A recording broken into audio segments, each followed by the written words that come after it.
Price Lord. இந்த video நம்ம எதை பற்றி பார்க்க போகிறோம் அப்படின்னா, யாரெல்லாம் விட்டு நம்ம விலகணும், எந்தெந்த காரியங்களை நம்ம விடணும், இப்படிப்பட்ட காரியங்களை நம்ம செஞ்சால் என்ன நடக்கும், செய்யலைன்னா என்ன நடக்கும், இந்த காரியங்களை தான் இந்த வீடியோவில் கம்ப்ளீட்டாக நம்ம பார்க்க போகிறோம். இது உங்களுக்கு பிரயோஜனமாக இருக்கும். வாசிக்கலாம். 2 தீமோத்தேயு 3ஆவது அதிகாரம் 1 - 5 வரைக்கும் வாசிக்கலாம். மேலும் கடைசி நாட்களில் கொடிய காலங்கள் வரும் என்று அறிவாயாக. எப்படியெனில் மனுஷர்கள் தற்பிரியராயும் பணப்பிரியராயும் வீம்புக்காரராயும் அகந்தை உள்ளவர்களாயும் தூஷிக்கிறவர்களாயும் தாய் தகப்பன்மாருக்கு கீழ்ப்படியாதவர்களாயும் நன்றி அறியாதவர்களாயும் பரிசுத்தம் இல்லாதவர்களாயும் சுபாவ அன்பில்லாதவர்களாயும் இணங்காதவர்களாயும் அவதூறு செய்கிறவர்களாயும் இச்சையடக்கம் இல்லாதவர்களாயும் கொடுமையுள்ளவர்களாயும் நல்லோரை பகைக்கிறவர்களாயும் துரோகிகளாயும் துணிகரமுள்ளவர்களாயும் இருமாப்புள்ளவர்களாயும் தெய்வ பிரியராய் இராமல் சுகபோக பிரியராயும் தேவ பக்தியின் வேஷத்தை தரித்து அதன் பலனை மறுதளிக்கிறவர்களாயும் இருப்பார்கள். இப்படிப்பட்டவர்களை நீ விட்டு விலகு. சரி, இது பவுல் சொல்கிறாரு. பவுல் யார்கிட்ட சொல்கிறாரு அப்படின்னா, தீமோத்தேயுட்ட சொல்கிறார். என்ன சொல்கிறார் அப்படின்னா, நீ இப்படிப்பட்ட ஆட்களை விட்டு விலகு. இந்த மாதிரி ஆட்கள் யார் அப்படின்னு உனக்கு தெரிஞ்சிருச்சா என்ன செஞ்சிரு, நீ விலகு. இல்லை, என்னை ஆண்டவர் எல்லாரையும் நேசிக்க சொல்லியிருக்கிறாங்க, எல்லாரையும் நான் நேசிப்பேன் அப்படின்னு இருந்தீங்க அப்படின்னா அது உங்களுடைய இது. ஆனால் பைபிள் என்ன சொல்லுது அப்படின்னா, இப்படிப்பட்டவைகளை விட்டு நீ விலகு. எப்படிப்பட்டவைகள் ஒன்றா வாசிக்கலாம். 2வது அதிகாரத்திலிருந்து 2வது வசனத்திலிருந்து வாசிக்கலாம்.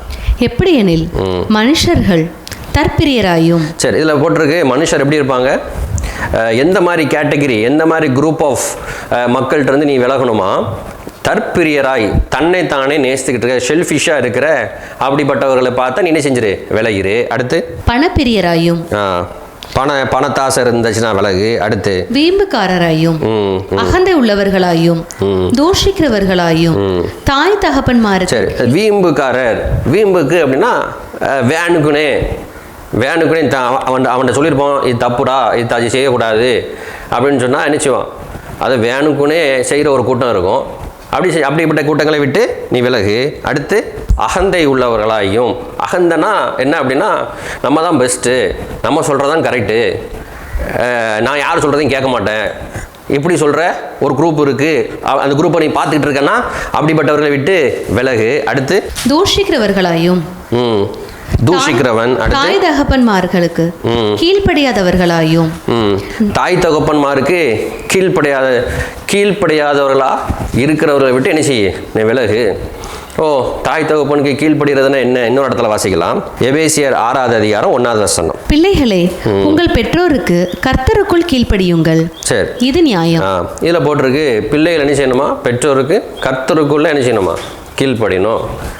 கர்த்தருக்குள்ளே கீழ்ப்படிதான் என்னது, அவங்க கர்த்தருக்குள்ள ஒரு காரியத்தை ஒன்று செய்ய சொல்கிறாங்க அப்படின்னா என்ன செய்யணும், நீ கீழ்ப்படியலாம். இல்லை, உன்னை போய் ஒரு சிகரெட் வாங்கிட்டு வா, உன்னை போய் இதை பண்ணு அதை பண்ணு அப்படின்னு சொல்கிறாங்க அப்படின்னு அதுக்கு நம்ம கீழ்ப்படியணுமா அப்படின்னு சொன்னால் அமைதியான முறையில் என்ன செய்யணும், எடுத்து சொல்ல ட்ரை பண்ணணும். இது தவறு, இது தப்பு, இதை செய்யக்கூடாது, ஆண்டவர் இதுக்கு அகெயின்ஸ்டாக இருக்கிறாங்க, இப்படி செய்யக்கூடாதுன்னு பைபிளில் போட்டிருக்கு அப்படின்னு சொல்லணும். அப்படி சொல்லும் போது ஏற்றுக்கொள்கிற மனப்பக்கம் இருந்துச்சுன்னா பரவாயில்ல. ஏற்றுக்கொள்ளலை அப்படின்னா இவங்க எந்த கேட்டகரியில் வந்துடணும், அப்படிப்பட்டவர்களை விட்டு விலகுகிற ஒரு கேட்டகரியில் வந்துடணும். என்ன செஞ்சாலும் அக்செப்ட் பண்ணிகிட்டே இருக்கணுமா அப்படின்னு கேட்டால் அப்படிலாம் கிடையாது. ஓகே, அடுத்து நம்ம விட்ட இடத்துல இருந்து வந்துடலாம். 2 தீமோத்தேயு அறியாதவர்களாயும் பரிசுத்தம் இல்லாதவர்களாயும் சுபாவ அன்பில்லாதவர்களாயும் இணங்காதவர்களாயும். சரி, இந்த 3வது அதிகாரத்தில் 3வது வசனத்தில் ஃபர்ஸ்ட் இதில் போட்டிருக்கு, என்ன போட்டிருக்குன்னா, சுபாவ அன்பில்லாத ஒரு கூட்டம் இருக்குது, அப்படிப்பட்ட கூட்டத்தை விட்டு என்ன செய்ய, விலகு. அது என்ன சுபாவ அன்பில்லாத கூட்டம் அப்படின்னா, தான் ஏத்தாப்புல ஒரு மனுஷன் இருப்பான், ஆனால் என்ன செய்ய மாட்டான், அந்த மனுஷனை நேசிக்க மாட்டான். மிருகங்கள்கிட்ட ஓவரான அன்பு இருக்குவான், அளவுக்கு அதிகமான அன்பு மிருகங்கள் மேலே இருக்கும். மிருகங்களுக்கு எல்லாத்தையும் செய்வான், மிருகங்களுக்கு பிஸ்கட் வாங்கி போடுவான், மிருகங்களுக்கு ரஸ்கை வாங்கி போடுவான், எல்லாத்தையும் வாங்கி போடுவான், எல்லாத்தையும் செய்வான். ஆனால் தான் கூட இருக்கிற மனுஷனுக்கு என்ன செய்ய மாட்டான், ஒரு நன்மையும் செய்ய மாட்டான். ஆண்டவர் சொல்லியிருக்காங்களே, தன்னுடைய சாயலாகவே ஒரு மனுஷனை உண்டாக்கியிருக்காங்க.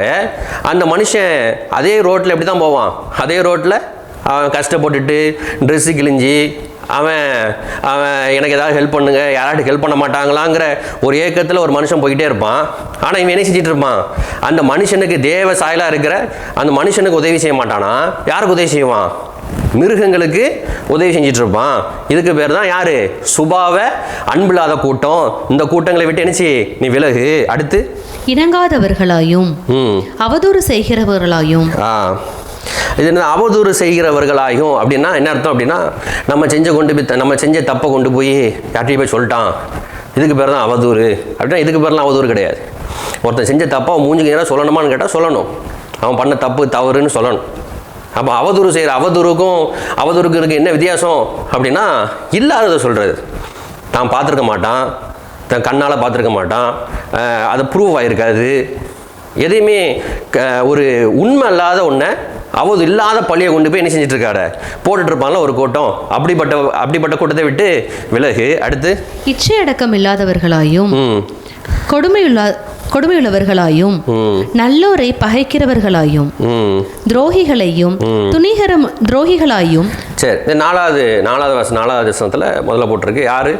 துரோகிகளாயும். துரோகி யாரு? துரோகி அப்படின்னா நமக்கு ஒரு காலகட்டத்தில் நண்பனாக இருந்தவன் தான். நண்பனாக இருப்பான், ஆனால் இப்போ என்ன பண்ணியிருப்பான்? துரோகம் பண்ணியிருப்பான். அவனை விட்டு என்ன செஞ்சிரு நீ? விலகு. அவனை நேசிக்கணுமா, அவன் கூட இருக்கணுமா அப்படி கேட்டால் பைபிள் என்ன சொல்லுது? துரோகிகளை விட்டு விலகு. அடுத்து துணிகரம் உள்ளவர்களாயும் இருமாப்புள்ளவர்களாயும். இருமாப்புள்ள நம்ம ஆல்ரெடி பார்த்துட்டோம். நான் பண்ணுறது கரெக்டு, ஆனால் நினச்சிவேன் அதுதான் பண்ணுவேன். நீ சொல்லி பார்த்தல, நான் சொல்லி பார்த்தா அவன் கேட்கல, அவன் நான் சொன்னதான் கரெக்டு பிடிச்சிட்டு இருக்கான். நம்ம பார்த்தோம்ல, பெற்றோருக்கு கீழ்ப்படிங்கும் போது அப்போ சிகரெட் குடிக்கிறதெல்லாம் தப்பு, இது செய்கிறது தவறுன்னு சொல்லும் போது என்ன செய்யணும்? இல்லை நான் செய்கிறதான் கரெக்டு அப்படின்னு சொல்லிட்டு இருந்தாலும் நினச்சிடணும். அப்படியே விலகிரு, சாஃப்டான முறையில் என்ன செஞ்சிரு? விலகிரு. அடுத்து தேவ பிரியராய் இராமல் சுகபோக பிரியராயும். சரி, இப்போ அங்கேருந்து அப்படியே இங்கே வந்துடுறாங்க. அப்படியே இந்த மனுஷனை குறித்து சொல்லிட்டு தேவ பிரியராக இராமல் சுகபோக பிரியர்கள். அது என்ன தேவ பிரியர்கள்? தேவ பிரியர்கள்னா ஆண்டவருக்கு எது பிடிக்குமோ அதுக்கு பேர் தான் தேவ பிரியர்கள். ஆண்டவர் எதை பார்ப்பாங்க? ஆண்டவர் சொல்லியிருக்காங்க, மனுஷன் முகத்தை பார்க்குறான், கர்த்தராகிய நானும் என்ன பார்க்குறேன்? நான் இருதயத்தை பார்க்குறேன். இதுதான் ஆண்டவருக்கு பிரியம். ஆனால் இப்போ என்ன செஞ்சிட்டு இருக்கிறாங்க? எந்த மனுஷன் ஏதாவது அவங்களுக்கு காணிக்கையை கொடுக்குறானோ அவனை தான் என்ன செய்கிறது? நேசிக்கிறது. அவன் செய்கிற தவறை என்ன செய்ய கிடையாது? சொல்கிறது கிடையாது. அவன் விபச்சாரம் பண்ணிகிட்டு இருப்பான், அவன் வேசித்தனம் பண்ணிகிட்டு இருப்பான். நீ என்ன செய்ப்பா? நீ என்ன செய்? இதை செய், அதை செய், நீ ஜெபம் பண்ணு, நீ இந்த காரியத்தை செய் இப்படின்னு 4 பேத்துக்கு முன்னாடி என்ன செஞ்சிட்டு இருப்பான்? அவனை கனப்படுத்திட்டு இருப்பான். அதை அப்படியே வாசிக்கலாம்ல, அதை வாசிக்கலாம். தேவ பிரியர் இல்லாமல் சுகபோக பிரியராயும் தேவ பக்தியின் வேஷத்தை தரித்து. இது அதான் போட்டிருக்கு, 5வது வசனத்தில் அதான் போட்டிருக்கு. தேவ பக்தியின் வேஷத்தை தரித்து ஆண்டவர் மாதிரி எல்லாம் ட்ரெஸ்ஸிங் பண்ணிட்டு ஒயிட் அண்ட் ஒயிட்ல இருந்துக்கிறது, எல்லாம் பண்ணிக்கிறது. பார்க்க இது ஏதோ ஆண்டவர் ஒயிட் அண்ட் ட்ரெஸ் போட்டால் ரொம்ப பிரியமாக இருப்பாங்கிற மாதிரி அப்படி வெளியே லுக் அப்படி காட்டிக்கிறது. ஆனால் யாரை பிரியப்படுத்துகிற நீ யாரை பிரியப்படுத்திட்டு இருக்கிற? அந்த மனுஷனை பிரியப்படுத்த. உன் கண்ணு முன்னாடி ஒருத்தன் தப்பு பண்ணிட்டு இருக்கான், உன் கண்ணு முன்னாடி ஒருத்தன் தவறு பண்ணிட்டு இருக்கான், உன் கண்ணு முன்னாடி ஒருத்தன் விபச்சாரம் பண்ணிட்டு இருக்கிறான். ஆனால் அவனை என்ன செய்யற? நீ 4 பேத்துக்கு முன்னாடி நீ ஜெபம் பண்ணு, இந்த காரியத்துக்காக ஜெபம் பண்ணு அப்படி 4 பேத்துக்கு முன்னாடி அவனை கனம் பண்ணுகிற. ஆனால் பைபிள் என்ன சொல்லுது? 4 பேத்துக்கு முன்னாடி அவனை கண்டி, அவனுடைய தவறை உணர்த்து. இவங்க என்ன செய்யறாங்க? அதன் பலனை மறுதளிக்கிறவர்களாக 5வது வசனத்தில் அப்படிதான் வாசிக்கிறோம். அதன் பலனை மறுதளிக்கிறவர்களாயும் இருப்பார்கள். அதன் பலன் என்னன்னா, எங்களால் டிலேலாம் எதுக்கு? நமக்கு ஆண்டவருக்கு பிரியமாக நடக்கிறதுக்கு பதிலாக கொஞ்சம் ஏத்தாப்புல இருக்கிற மனுஷனுக்கு பிரியமாக நடந்துட்டோம்னா எப்படி இருக்கும்? அவன்கிட்ட நமக்கு ஒரு பலன் கிடைக்கும்ல. அப்படி அந்த பலனை, ஆண்டோடைய பலனை மறுதளிக்கிற ஒரு கூட்டம் இருந்துச்சுன்னா என்ன செய்? அந்த கூட்டத்தை விட்டு இப்படிப்பட்டவர்களை நீ விட்டு விலகு. இப்போ இந்த வீடியோ பார்த்துட்டு ஆமாம் கரெக்டாக தான் பேசுகிறாங்க, அதெல்லாம் கரெக்டு தான் அப்படின்னு தலையாட்டிட்டு லைக் பண்ணிவிட்டு இப்படிலாம் போகிறதுனால ஒரு யூஸும் கிடையாது. எது பிரயோஜனம் அப்படின்னா, இப்படிப்பட்ட கூட்டத்தை விட்டு விலகணும். ஒன்று சொல்லி பார்க்கணும், நீ இந்த இப்படிலாம் இருக்குது, பைபிள் இப்படி நடக்கலை, அவன் இப்படி இருக்கான், நீ அவனை ஒன்றுமே கேட்க மாட்டேங்க, உன் கண்ணு வெள்ளை ட்ரெஸ் போட்டிருக்க, ஆண்டவருக்கு பிரியமாக நடக்கிற, ஊழியம் பண்ணுற, ஏத்தாப்புல ஒருத்தன் தப்பு பண்ணிகிட்டு இருக்கான், அவன்கிட்ட அவன் பண்ணுற தவறை சொல்ல மாட்டேங்க, அவனை 4 பேத்துக்கு முன்னாடி கண்டிக்க மாட்டேங்க. ஆனால் என்ன செஞ்சிட்டு இருக்கிற? நீ வந்து இப்படி ஊழியம் பண்ணிட்டு இருக்கிறியா, இது கரெக்டா அப்படின்னு கேட்கணும். அப்படி கேட்டு அவங்க திரும்பினா பரவாயில்ல, அவங்க திருந்தலை அப்படின்னா என்ன செய்யணுமா, அப்படிப்பட்டவர்களை விட்டு விலகணும் அப்படின்னு யார் சொல்லிட்டு இருக்கிறா, பவுல் சொல்லிட்டு இருக்கிறார். சரி, பவுல் இப்படி சொல்லிட்டு இருக்கிறாரு, பவுல் இதை செஞ்சாரா? வாசிக்கலாம். அப்போஸ்தலர் 13:13. பின்பு பவுலும் அவனை சேர்ந்தவர்களும் பாப்போ பட்டணத்தை விட்டு கப்பல் ஏறி பம்பிலியாவில் இருக்கிற பெர்கோ பட்டணத்துக்கு வந்தார்கள். யோவான் அவர்களை விட்டு பிரிந்து எருசலேமுக்கு திரும்பி போனான். சரி, இதில் போட்டிருக்கு பவுல் வந்து ஒரு காரியத்தை செய்வோம் அப்படின்னு அங்கே போகிறார். ட்ரை பண்ணிட்டு ஸ்டெப் எடுத்து போகிறார்.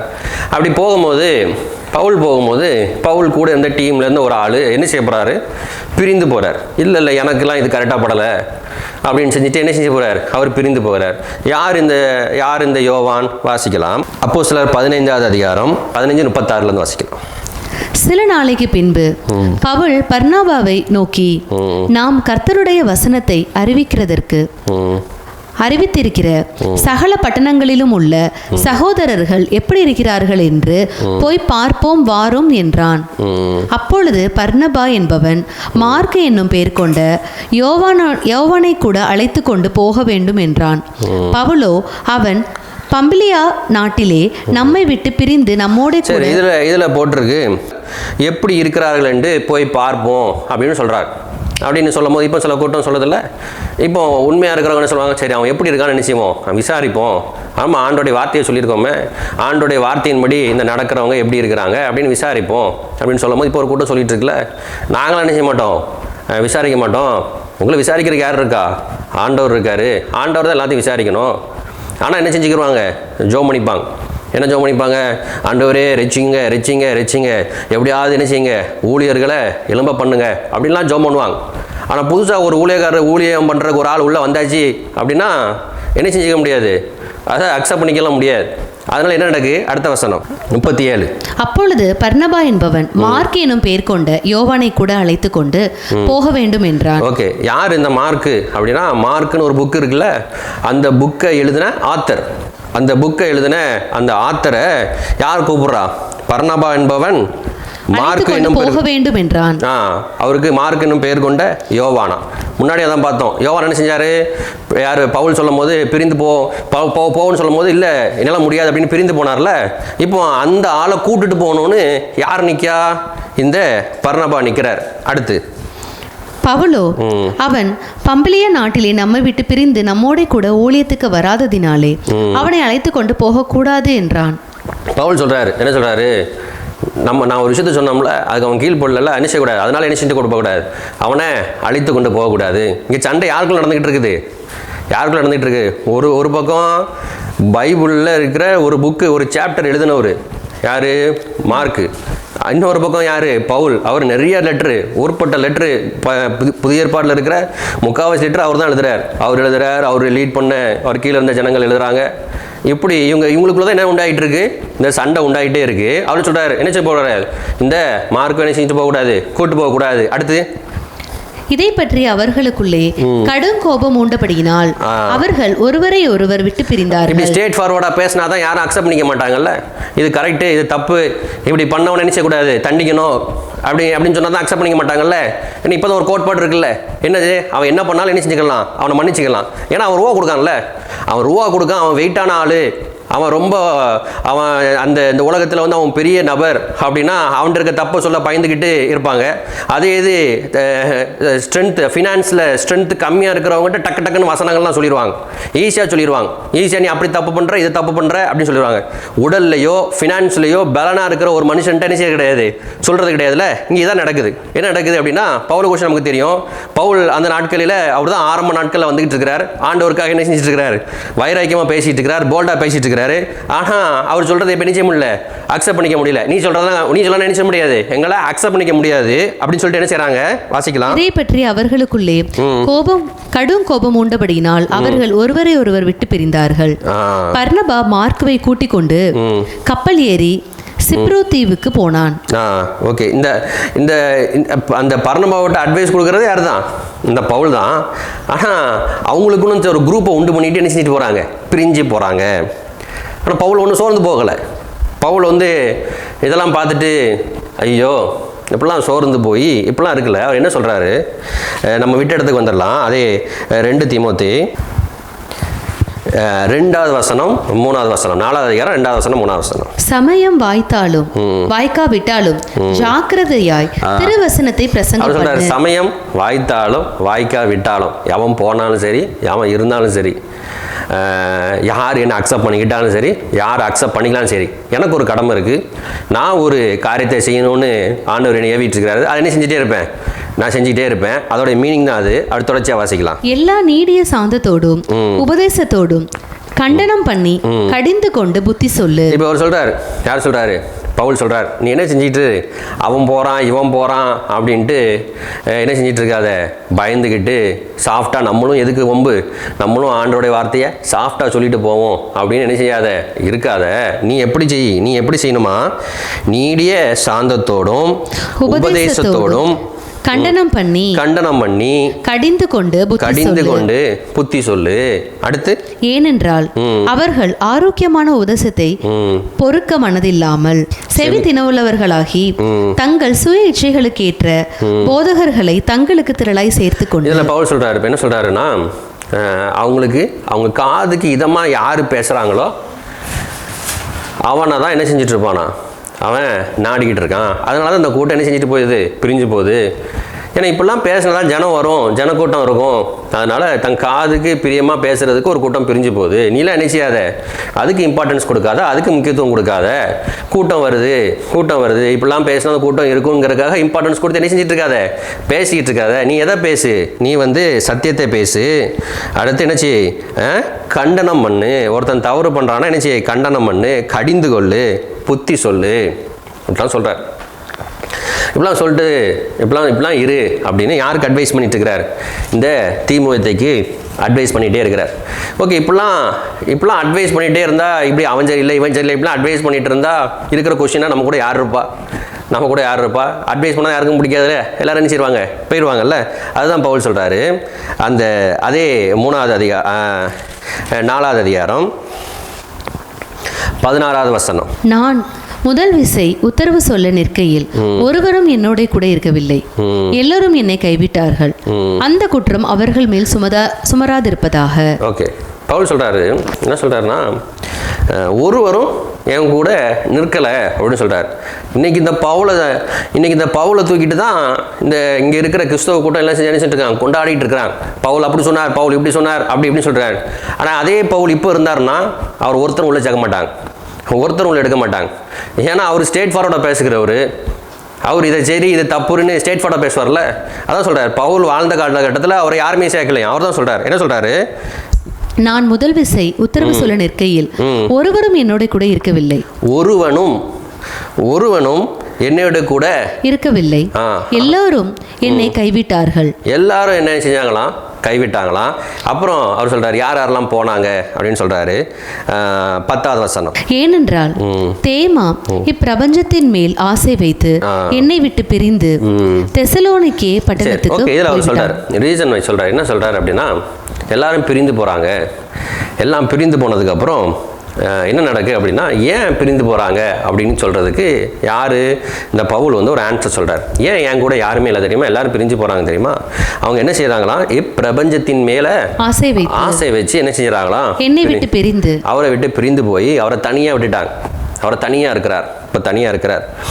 அப்போ இப்படி தனியாக இருக்கிறவருக்கு அவ்வளோ காரியங்களை செய்கிறாரு. கூட அவ்வளோ பேர் இருக்கிறாங்க, அவ்வளோ பேர் இருந்தாங்க, அவ்வளோ பேரையும் பலப்படுத்துகிறாரு. அவ்வளோ பேருக்கும் இங்கிட்டு ஒரு ஊர்லேருந்து ஒரு ஊருக்கு போய் இப்படி நிருபங்கள் எல்லாத்தையும் அனுப்புகிறாரு, எல்லாரையும் பலப்படுத்துகிறாரு, எல்லாரையும் தட்டி கொடுக்குறாரு. இங்கே இருக்கிற ஒவ்வொரு லெட்டரும் ஒவ்வொரையும் தட்டி கொடுக்குறது தான். தீமோத்தேயை சோர்ந்து போயிருக்கிறாரு, தீமோத்தேயை தட்டி கொடுக்குறாரு. அடுத்து தீத்து சோர்ந்து போயிருக்கிறார், அந்த தீத்துவை தட்டி கொடுக்குறாரு. ஆனால் அந்த தீத்து என்ன பண்ணார், அதையும் வாசிக்கலாம். 10வது வசனம். கிரேஸ்கே கலாத்திய நாட்டிற்கும் தீத்து தல்மாத்தியா நாட்டிற்கும் போய்விட்டார்கள். எல்லாரும் போயிட்டாங்க. எனக்கு அதுக்கு கீழே ஆரம்பிக்குதுல, அப்போஸ்தலனாகிய பவுல் தீத்துவுக்கு எழுதின நிருபம். ஆமாம், பவுலுக்கு என்ன வேலை, எல்லாரையும் என்கரேஜ் பண்ணுற வேலை, எல்லாரையும் அடுத்த ஸ்டெப்புக்கு கொண்டு போகிற வேலை. எவன் என்கரேஜ் பண்ணுறானோ, எவன் நம்மளை அடுத்த ஸ்டெப்புக்கு கொண்டு போகிறானோ, இதுக்கு பேர் தான் இவனுங்களுக்கு தான் என்ன செய்யறது, முதுகுல குத்துறது, அவனை தள்ளி விடுறது தான் சொன்னார். துரோகி கூட்டத்தை நினச்சி என்ன செஞ்சுட்டு இருக்காத, கவலைப்பட்டிருக்காத, அது துரோக கூட்டம். அப்படிப்பட்ட ஜனங்களை விட்டு என்ன செய்ய விலகு. இவருக்கு என்ன தைரியம், இவ்வளோ துரோகத்தை பார்க்குறாரு, இவ்வளோ நன்மை செஞ்சோம், ஒரு பிரச்சனைன்னு மாட்டும் போது ஒரு நபர் இல்லை, தனியாக நிற்கிறாரு. இவருக்கு என்ன தைரியமா? ஒரு பக்கம் ஒரு கூட்டம் எங்கே இருக்குது, இப்பிரபஞ்சத்தின் மேலே, இந்த உலக காரியத்தின் மேலே நம்பிக்கையாக இருக்குது. இவருக்கு என்ன தைரியம் அப்படின்னா, அந்த 17வது வசனத்தை வாசிக்கலாம். கர்த்தரோ எனக்கு துணையாக நின்று என்னாலே பிரசங்கம் நிறைவேறுவதற்காகவும். அவருக்கு இருக்கிற ஒரே தைரியம் என்ன அப்படின்னா, கர்த்தரோ எனக்கு துணையாக நின்று என்னாலே பிரசங்கம் நிறைவேறுகிறதற்காகவும் புறஜாதி எல்லாரும் கேட்கிறதற்காகவும் என்னை பலப்படுத்தினார். சிங்கத்தின் வாயிலிருந்தும் நான் ரட்சிக்கப்பட்டேன். அவர் சொல்றாரு, அவருக்கு ஒரு பெரிய நம்பிக்கை. என்ன நம்பிக்கை பவுலுக்கு? என்ன நம்பிக்கைன்னா, எவன் போனாலும் சரி, யார் போனாலும் சரி, எவ்வளோ துரோகத்தை பார்த்தாலும் சரி, இங்கே உட்காந்து தீத்துக்கு உட்காந்து லெட்டர் எழுதிட்டு இருக்கிறாரு.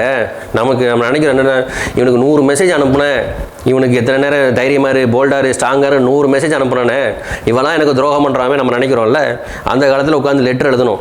எது, இந்த இறக வச்சு மையை தொட்டு என்ன செஞ்சுட்டு இருக்கணும், எழுதிட்டே இருக்கணும். நீ கவலைப்படாதப்பா, நீ தைரியமாக இரு அப்படின்னு பலப்படுத்தி ஒரு லெட்டர் எழுதி அந்த சூரில் கொண்டு போய் ஒரு ஆள்கிட்ட கொடுத்து, அந்த ஆள் ஒரு கழுது மேலே ஏறி ரொம்ப தூரம் கொண்டு போய் ட்ராவல் பண்ணி ஒரு இடத்துல கொடுக்கணும். இவ்வளோ பிரயாசப்பட்டு ஒரு ஆளை பலப்படுத்தினா என்ன நடக்குமா? அவன் ஒரு விட்டு ஆபத்துலேருந்து போயிடுவானா? ஆனால் எதை குறிச்சும் கவலைப்படாமல் ஒன்று சொல்கிறாரு, கர்த்தரோ எனக்கு துணையாக இருக்கிறாரு. எதை குறித்து மைண்ட் இல்லை, கர்த்தரோ எனக்கு துணையாக இருக்கிறார். அவர் தன்னுடைய அழைப்பில் தெளிவாக இருக்கிறார். நான் எதுக்காக அழைக்கப்பட்டிருக்கிறேன், ஏன் என்னுடைய, அவர் சொல்றார், என்னுடைய பிரசங்கம் என்னாலே பிரசங்கம் நிறைவேறுகிறதற்காகவும் புறஜாதியர் எல்லாரும் கேட்கிறதற்காகவும். எதுக்கு சொல்றாரு, ஆண்டவர் எனக்கு துணையா இருக்கிறாங்க. இதெல்லாம் எதுக்கு நடக்கு அப்படின்னா, என்னால தான் என்ன நடக்கும், என்னையால தான் பிரசங்கம் நிறைவேறுகிறதற்கும் புறஜாதியர் எல்லாம் அறிகிறதற்கும் என்னவா, என்னை பலப்படுத்தினார். என்ன பலப்படுத்தினாங்க. அப்போ அவருக்கு தெரியுது, கர்த்தர் ஒருத்தனுக்கு துணையாக இருந்தார் அப்படின்னா அவனுடைய பிரசங்கத்தினால தான் என்ன நடக்கும், அநேகர் ரட்சிக்கப்படுவாங்க. புறஜாதி, அதாவது ஆண்டவர் அறியாத ஒருத்தன் ஆண்டவருக்குள்ளே வர்றான் அப்படின்னா அப்படி என்ன அர்த்தம், அவன் கர்த்தரோடு கூட இருக்கிறான். ஒருத்தன் லைஃப்பை பார்த்து ஆண்டவர் அறியாதவன் ஆண்டவருக்குள்ளே வர்றான் அப்படின்னா 100% தெரிஞ்சுக்கிடணும், அவங்க கூட யாருமே இல்லை, அவங்க கூட யார் இருக்கா, அவங்க கூட கர்த்தர் இருக்கிறாரு. அதுதான் என்ன செய்யுமா, அதுக்கான அடையாளம். ஏன்னா இதுக்கு முந்தின அதிகாரத்தில் வாசிக்கிறோம், நிறைய போதகர்கள் இருக்காங்களாம். பவுல் வாழ்ந்த காலகட்டத்தில் ஊர்பட்ட போதகர்கள் இருந்தால் அதில் போட்டிருக்கு. 4வது அதிகாரம் 3வது வசனம். ஏனென்றால் அவர்கள் ஆரோக்கியமான உபதேசத்தை பொறுக்க மனதில்லாமல் செவிக்கு தினவுள்ளவர்களாகி தங்கள் சுய இச்சைகளுக்கு ஏற்ற போதகர்களை தங்களுக்கு திரளாய் சேர்த்து கொண்டு. சரி, இதில் போட்டிருக்கு என்ன போட்டிருக்கு அப்படின்னா, போதகர்களை தங்களுக்கு திரளாய் சேர்த்து கொண்டு. பவுலே சொல்கிறாரு, பவுல் வாழ்ந்த காலகட்டத்தில் எப்படி இருந்தாங்களாம், போதகர்கள் திரளாக இருந்தார்களாம். இன்றைக்கி நீங்கள் என்ன செஞ்சிடக்கூடாது அப்படின்னா, அதெல்லாம் கடிச்சு ஒரி பண்ணிட்டு இருக்கக்கூடாது. அது நிறைய கூட்டம் இருக்குது, இவ்வளோ போதகர் இருக்காங்க, இப்படியெல்லாம் பேசிகிட்டு இருக்கிறாங்க, இதுக்கு நடுவில் இருந்துட்டு நான் மாத்திரம் எப்படி ஆண்டோடைய வார்த்தையை டைரெக்டாக நான் பேசிக்கிட்டே இருக்கிறது அப்படின்னா 1000 பேர் இருந்தாலும் சரி. ஏன்னா யார் போதகத்தையும் ஆண்டவர் அப்ரூவ் பண்ணலையே, யார் போதகத்தையும் ஆண்டவர் அப்ரூவ் பண்ணி தான் என்ன நடந்திருக்கும், அந்த போதகர்கள் எல்லாத்தையும் எக்ஸ்பிளைன் பண்ண புக்கில் அந்த பைபிள் இருந்திருக்கும். ஆண்டவர் வானத்திலேருந்து அக்கினியை இறக்கி நியாயப்பிரமாணத்தை எழுதுறாங்க. அக்கினியை இறக்கி நியாயப்பிரமாணத்தை எழுதின அதே புக்கு இருக்கிற இடத்துல யார் எழுதின புக்கு இருக்குது, இந்த பவுல் எழுதின புக்கு இருக்குது. திரளான போதகர் எழுதின புக்கு கிடையாது. அதனால் நம்ம என்ன செய்ய வேண்டாம், ஊர்பட்ட போதகர் இருக்கிறாங்க, அவங்களுக்கு ஃபேவராக நடப்போம், இவங்களுக்கு எதை குறித்து நம்ம கவலைப்படாம். நம்ம ஒருவர் மாத்திரம் இருந்தாலும் நம்ம வாயிலிருந்து புறப்படுகிற வார்த்தையை அனுப்பிச்சுவாங்க, ஆண்டவர் கனம் பண்ணுவாங்க, நமக்கு துணையாக நிற்பாங்க. நம்ம வாயிலிருந்து புறப்படுகிற வார்த்தையில் நிமித்தம்தான் புறஜாதிகளை ரட்சிக்கும்படிக்கு ஆண்டவர் செய்வாங்க. நம்மளுடைய பிரசங்கம், நம்ம வாயில் சொன்ன வார்த்தைகள் நிறைவேறும்படிக்கு ஆண்டவர் செய்வாங்க. இதுக்கு ஒரு எக்ஸாம்பிளை மாத்திரம் வாசிக்கலாம். யோசுவா 7வது அதிகாரம் 4வது வசனம். அப்படியே ஜனங்களில் ஏறக்குறைய 3000 பேர் அவ்விடத்திற்கு போனார்கள். ஆனாலும் அவர்கள் ஆயின் மனுஷனுக்கு முன்பாக முருந்தோடினார்கள். 5வது வசனம் வாசிப்போம். ஆயின் மனுஷர் அவர்களில் ஏறக்குறைய 36 பேரை வெட்டி போட்டார்கள். சரி, 36 பேரை செத்து போறாங்க. இங்க 36 பேர் செத்து போறாங்க. அதுக்கு ரீசன் என்ன? 21வது வசனம்.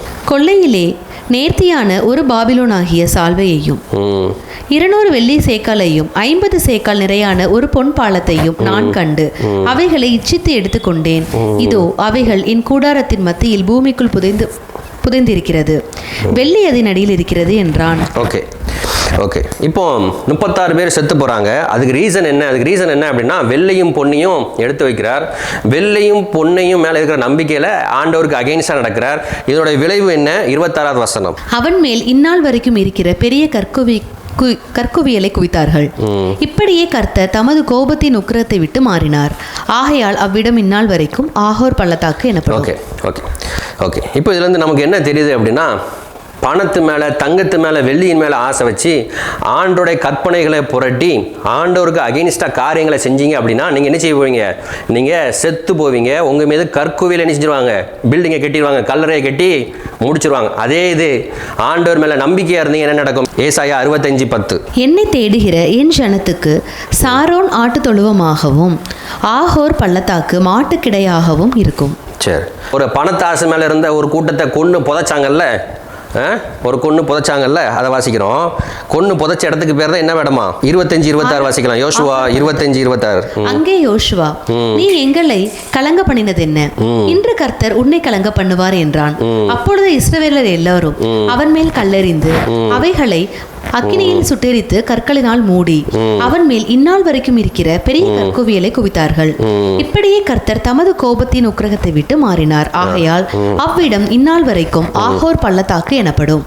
ஆகோர் பள்ளத்தாக்கு பணத்தின் மேல, பொருள் மேல ஆசை வச்சு ஆண்டோருடைய கற்பனைக்கு விரோதமாக நடந்தீங்கன்னா உங்களை குழியை தோண்டி புதைச்சி என்ன செஞ்சிருவாங்க? மண்ணை போட்டு மூடி பில்டிங்கை கட்டிடுவாங்க. ஆனால் அந்த இடத்துக்கு என்ன செய்வாங்க? கர்த்தரை மாத்திரம் நம்பிக்கொண்டு, கர்த்தருக்கே இருக்கிற ஒருத்தனை தெரிந்து கொண்டு அந்த இடத்துல வச்சு, கர்த்தரை நம்பிக்கொண்டு இருக்கிற இடத்துல வச்சு அவனை அந்த இடத்த அதே ஆகோர் பள்ளத்தாக்கு எப்படி மாற்றுவாங்களாம்? மாட்டுத்தொழுவமாக மாற்றுவாங்க. அப்படின்னு என்ன சொல்கிறாங்க? என்னை மாத்திரம் நம்பிக்கிட்டு அவன் எந்த இடத்துல வேதனைப்பட்டுட்டு எந்த இடத்துல கலங்கிட்டு இருக்கிறானோ, எவன் என்னை மாத்திரம் நம்பி ஒரு இடத்துல கலங்கிட்டு சோர்வாக இருக்கிறானோ, அதே இடத்துல என்ன பண்ணுவேன்? அவன் இருக்கிற இடத்த எப்படி மாற்றுவேன்? மாட்டுத்தொழுவமாக மாற்றுவேன். அவன் கலங்கின இடம் எப்படியா இருக்கும்? ஒரு காலத்தில் மாட்டுத்தொழுவமாக இருக்கும். அது எப்படின்னா பிளெஸ்ஸிங்காக இருக்கும். எந்த இடத்துல அவன் கலங்கி நின்றுட்டு இருக்கிறானோ அந்த இடத்த நான் பிளெஸ்ஸிங்காக மாற்றுவேன். எது வேணும் அப்படிங்கிறத நீங்கள் முடிவு பண்ணீங்க. கர்த்தரை மாத்திரம் நம்பி இருந்தீங்க அப்படின்னா கலக்கம் அடைகிற அதே இடம் மாட்டுத்தொழுவமாக பிளெஸ்ஸிங்காக மாறும். கண்களை மூடி ஜெபிப்போம். தகப்பனே, ஸ்தோத்திரம். இந்த நாளில் உங்களுடைய கரத்தில் தருகிறோம். தகப்பனே, எங்களை ஜெபிக்க வைக்கிறீங்க, அதற்காக நன்றி. தகப்பனே, யாரெல்லாம் இந்த வீடியோவை பார்த்து தகப்பனே ஆமேன் சத்தியத்தின் பக்கம் நிற்க தீர்மானம் எடுக்கிறார்களோ அப்படிப்பட்டவர்களுக்காக ஜெபிக்கிறேன். ஆமேன். இல்லை இதை பார்த்துட்டு தகப்பனே ஆமேன் தங்களுடைய வழி திருத்தவும் மாற்றவும் யார் முயற்சி பண்ணுகிறார்களோ அவர்களை நம்முடைய கரத்தில் தருகிறேன். தகப்பனே, பொறுப்படுங்கப்பா. இவர்களுக்கு சத்துவத்தை கொடுங்க, இவர்களுக்கு பலத்தை கொடுங்க. தகப்பனே, கலக்கம் அடைகிற சூழ்நிலைகள் இருந்தாலும், தகப்பனே தனிமையா இருக்கிற ஒரு சூழ்நிலைகள் இருந்தாலும் பவுலை போல ஒரு தைரியத்தை கொடுங்க. பவுலுக்குள்ள இருந்த ஒரு போல்ட்னஸ், ஒரு தைரியம் இப்பொழுது இந்த வீடியோ பார்க்கிற நபர் மேல் இறங்கி வருவதாக. தகப்பனே, இந்த வீடியோவை க்ளோஸ் பண்ணுகிற நெக்ஸ்ட் செகண்ட்ல இருந்து தகப்பனே அவங்க ஒரு பலனை ஃபீல் பண்ணணும். தகப்பனே, ஸ்தோத்திரமாப்பா. நாங்கள் ஆசீர்வதிக்கிறோம். நாங்கள் ஒருமனப்பட்டு ஜெபிக்கிறோம். தகப்பன் அவங்க எல்லைகள் இருக்கிற ஆமேன் எல்லா கலக்கங்களும் விலகி போவதாக இயேசுவின் நாமத்தினால பொறுப்படுங்கப்பா. ஆளுகை செய்யுங்க. ஆமேன். பலத்தில் கொண்டு நிறுத்துங்க. இயேசுவின் ஜெபிக்கிறோம் சொல்லி நல்ல பிதாவே. ஆமேன் ஆமேன் ஆமேன் ஆமேன்.